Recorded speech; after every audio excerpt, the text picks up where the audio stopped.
रानी की जय हो।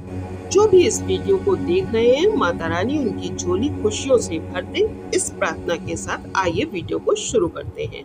साथियों, नवरात्रि या किसी भी व्रत में भोजन सिर्फ पेट भरने का साधन नहीं है, बल्कि ये हमारी भक्ति और साधना का भी हिस्सा है। आज मैं आपको बताऊंगी कि व्रत में क्या खाना चाहिए और क्या नहीं खाना चाहिए, ताकि आपकी साधना पूरी हो जाए और माता रानी आपसे प्रसन्न हो।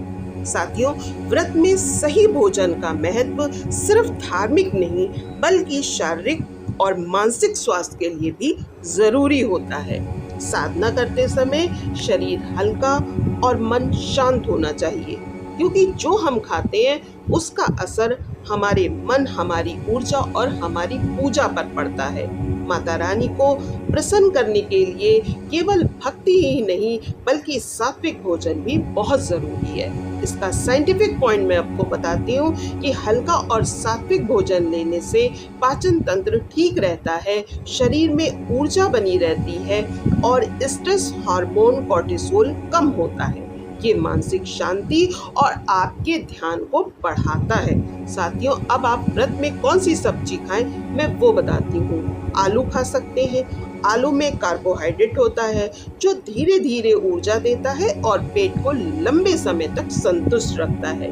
लौकी खा सकते हैं। ठंडी और हल्की तासीर वाली होती है, पेट के लिए अच्छी होती है। साइंटिफिक रीजन ये है कि लौकी में फाइबर और पानी अधिक होता है, जिससे पाचन और जल संतुलन बना रहता है। कद्दू खा सकते हैं। माँ कूष्मांडा को प्रिय है, आपको ऊर्जा और शुद्धता देता है। साइंटिफिक रीजन ये है कि कद्दू में विटामिन ए और एंटीऑक्सीडेंट होते हैं, जो आपकी इम्यूनिटी को बढ़ाते हैं। परवल हल्का होता है, पचने में आसान होता है। इसका साइंटिफिक रीजन ये है कि इसमें लो कैलोरी होती है और फाइबर रिच होता है, पेट को हल्का रखता है। पालक आप खा सकते हैं। पालक विटामिन और मिनरल का स्रोत होता है, हल्का होता है, सात्विक होता है। साइंटिफिक रीजन ये है कि पालक में आयरन और कैल्शियम होता है, जो आपके शरीर को शक्ति और हड्डियों को मजबूती देता है। ध्यान रखिए साथियों, व्रत में चाहे वो नवरात्रि का हो, चाहे वो कोई भी व्रत हो, उसमें लाल मिर्च, तेज मसाले का प्रयोग बिल्कुल नहीं करिए। आप फल कौन से खा सकते हैं? आप कोई भी मौसमी फल खा सकते हैं, जैसे केला, सेब, संतरा, अनार। इसका साइंटिफिक रीजन ये है कि फल में नेचुरल शुगर होती है, विटामिन्स होते हैं, एंटीऑक्सीडेंट होते हैं, जो आपके शरीर को तुरंत ऊर्जा और इम्यूनिटी देते हैं। अब आप पूछेंगे अनाज कौन सा खा सकते हैं, वो बताती हूँ। सिंघाड़ा, आटा, कुटू का आटा, साबूदाना, ये आप खा सकते हैं। ये हल्के और ऊर्जा देने वाले होते हैं। मखाने खा सकते हैं, ये हल्के और सुपाच्य होते हैं। दूध, दही, पनीर खा सकते हैं, ये प्रोटीन और शुद्धता का स्रोत होते हैं। इसका साइंटिफिक रीजन ये है कि आपको कैल्शियम देते हैं, हड्डियों और डाइजेशन के लिए भी अच्छे होते हैं। अब आप ड्रिंक कौन सी पी सकते हैं? नींबू पानी पी सकते हैं, नारियल पानी पी सकते हैं, दूध, लस्सी पी सकते हैं। इससे शरीर में हाइड्रेशन रहता है और ये आपका इलेक्ट्रोलाइट्स बैलेंस बनाए रखते हैं। साथियों, अब मैं आपको ये बताती हूँ कि व्रत में क्या नहीं खाना चाहिए। सब्जियां जैसे प्याज, लहसुन, बैगन, भिंडी, ये इस तरह की सब्जियों का प्रयोग नहीं करना चाहिए। मसाले, लाल मिर्च, तेज मसाला नहीं खाना चाहिए। पैकेट वाले जूस या आर्टिफिशियल शरबत, इसमें सिर्फ शक्कर होती है, इसलिए इसको भी अवॉइड करिए। बहुत तला भुना स्नैक, हैवी फ्राइड फूड, ये अवॉइड करिए। कारण ये होता है कि ये तामसिक और राजसिक माने जाते हैं। ये आपकी साधना और व्रत में बाधा डालते हैं। इसका साइंटिफिक रीजन ये होता है कि हैवी फ्राइड जो फूड होते हैं, वो प्रोसेस्ड फूड पाचन को धीमा करते हैं और ऊर्जा को कम करते हैं। क्यों नहीं खाना चाहिए? लाल मिर्च शरीर में गर्मी और चंचलता बढ़ाती है, मन स्थिर नहीं रहता।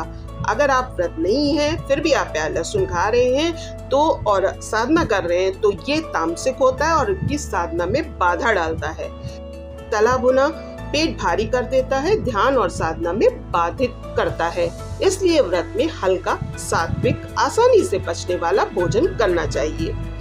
सुबह आप खाली पेट फल या नींबू पानी पी सकते हैं। दोपहर में व्रत में आप सिंघाड़े या कुटू का आटा, हल्की सब्जी का प्रयोग कर सकते हैं। शाम को मखाने, ड्राई फ्रूट्स, हल्का स्नैक ले सकते हैं। रात को हल्का दही या फल ले सकते हैं। साइंटिफिक रीजन ये है कि दिन में हल्का और सही समय पर भोजन लेने से ब्लड शुगर लेवल स्टेबल रहता है और नींद और ध्यान दोनों अच्छे रहते हैं। लौकी शांति और ठंडक देती है, साधना में मदद करती है। कद्दू माँ कूष्मांडा को बहुत प्रिय है। नारियल पानी पवित्रता और शीतलता का प्रतीक है। इसके साथ ही साथ साथियों, हर निवाला माँ को अर्पित करे, भक्ति और साधना में वृद्धि होती है। इसका साइंटिफिक रीजन ये है कि जब भोजन माइंडफुल और आभार के साथ लिया जाता है तो साइकोलॉजिकल सेटिस्फैक्शन और हैप्पीनेस हार्मोन सक्रिय होते हैं। साथियों, इसी के साथ मेरी वीडियो यहीं पे समाप्त होती है। माता रानी जो भी ये वीडियो को देख रहा हो उसकी झोली खुशियों से भर देना, आपका मन शांत रहे, साधना सफल हो। माता रानी की कृपा आप पर हमेशा बनी रहे। अगर आपको ये वीडियो पसंद आया हो तो इसे लाइक और शेयर कर दीजिएगा और ऐसे ही और वीडियो को देखने के लिए मेरे चैनल को सब्सक्राइब कर लीजिएगा। जल्दी मिलती हूँ एक नए उद्देश्यपूर्ण वीडियो के साथ। तब तक आप सभी का बहुत बहुत आभार। जय माता दी।